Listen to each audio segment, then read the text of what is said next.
નમસ્કાર, આપ જોઈ રહ્યા છો નેશન પ્લસ ન્યૂઝ. હું છું આપની સાથે હિરલ પંડ્યા.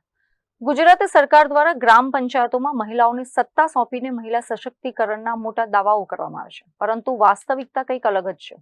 વડોદરાના કરજણ પંથકમાંથી સરપંચ પતિના પાવર અને વહીવટનો એક ચોંકાવનારો કિસ્સો સામે આવ્યો છે. વડાપ્રધાન નરેન્દ્ર મોદી અવારનવાર કહેતા રહે છે કે જે ગામમાં મહિલા સરપંચો છે તે ગામમાં સરપંચ પતિ નામનું પદ ઊભું ન થવું જોઈએ. જો કે ઉપરથી ગમે તેટલું કહેવામાં આવે, પરંતુ હજી પણ ગ્રામ્ય સ્તરે હજુ સરપંચ પતિની પ્રથા યથાવત હોય તેવી ઘટના કરજણ તાલુકાના હાંડોદ ગામેથી સામે આવી છે.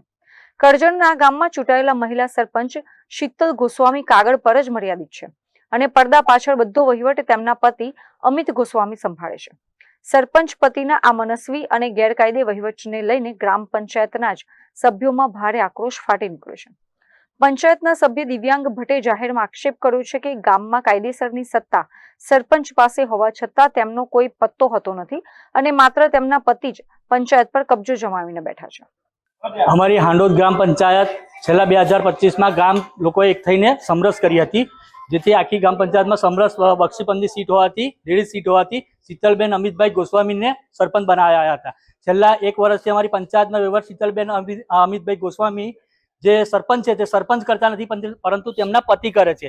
હવે વહીવટ તેમના પતિ કરે છે, એમાં ગામ લોકોને કોઈ એ નહોતો કે બરાબર છે વહીવટ કરવા દો, એમના પતિ છે તો કામકાજ કર્યા કરે, પરંતુ કામકાજ કોઈ પણ જાતનું કરતા નથી. પોતાના મનમાં આવે તેવું મનસ્વી કામ કરે છે. ધારો કે કોઈ પણ ગામમાં લોકોને અસુવિધા ગટરની હોય કે કોઈ પણ પાણીની સમસ્યા હોય તો લોકોને ઉદ્ધત જવાબ આપે છે, તથા ગ્રામ લોકો એમને જણાવવા જાય છે કે અમારે પાણીની સમસ્યા છે, ઉકેલ લાવો, અમારે ગટર ઉભરાય છે, ઉકેલ લાવો. કારણ કે એ છે કે તલાટી નથી આવતા, પૈસા કઈથી કાઢતો. હું એવું કહેવા માંગુ છું, સરપંચનો હોદ્દો શું કામ લીધો છો તમે? સરપંચનો હોદ્દો લીધો હોય તો ઘરના પૈસા કાઢીને પણ એકવાર ગામનું કામ થવું જોઈએ. તલાટી આવે તો વાઉચર ભરીને, રસીદ ભરીને પણ પૈસા એમને મેળવી લેવા જોઈએ. તેમ છતાં પણ નહીં થાય કે તલાટી આવતા નથી. આમ આપણે બધા જાણીએ છીએ તેમ ગમે તે ગ્રાન્ટ આવતી હોય કોઈ પણ ગામમાં તો અમુક ટકા એ બાબતે એવું છે કે અમે ગ્રામજનો જે અહીંના જે ગ્રામજનો છે, દલિત સમાજ છે, અમારે દલિત સમાજના કેટલા છેલ્લા સમયથી પાણી નથી આવતું, છેલ્લા 1.5-2 મહિનાથી, જેના કારણે એ લોકો ત્યાં આગળ રજૂઆત કરવા ગયા સરપંચ પાસે. સરપંચ આવીને ત્યાં આગળ એવું કીધું, તો દલિત સમાજે એમને કીધું કે આગળ વાલ બેસાડીશું તો આપણે પાણીનો નિકાલ આવશે. તો કે વાલ નહીં બેસાડે, પાણીનો નિકાલ નહીં, પછી તમારે મારી પાસે નહીં આવવાનું, આમ તેમ જણાવેલ. છતાં દલિત સમાજે કીધું કે અમે કઈ વાંધો નહીં, તોય પણ કે આવડે કામ નહીં થાય, તમારથી થાય તે તોડી લેજો. જેથી દલિત સમાજે એમને એવું જણાવેલ કે આવા શબ્દો ના વપરાય, તમારથી આવા શબ્દો ના વપરાય.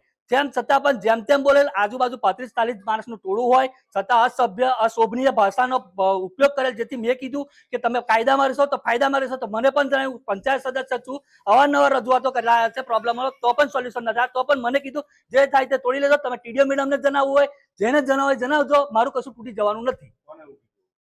શીતલબેન અમિતભાઈ ગોસ્વામી જે સરપંચ છે, એમના પતિ અમિતભાઈ ગોસ્વામી.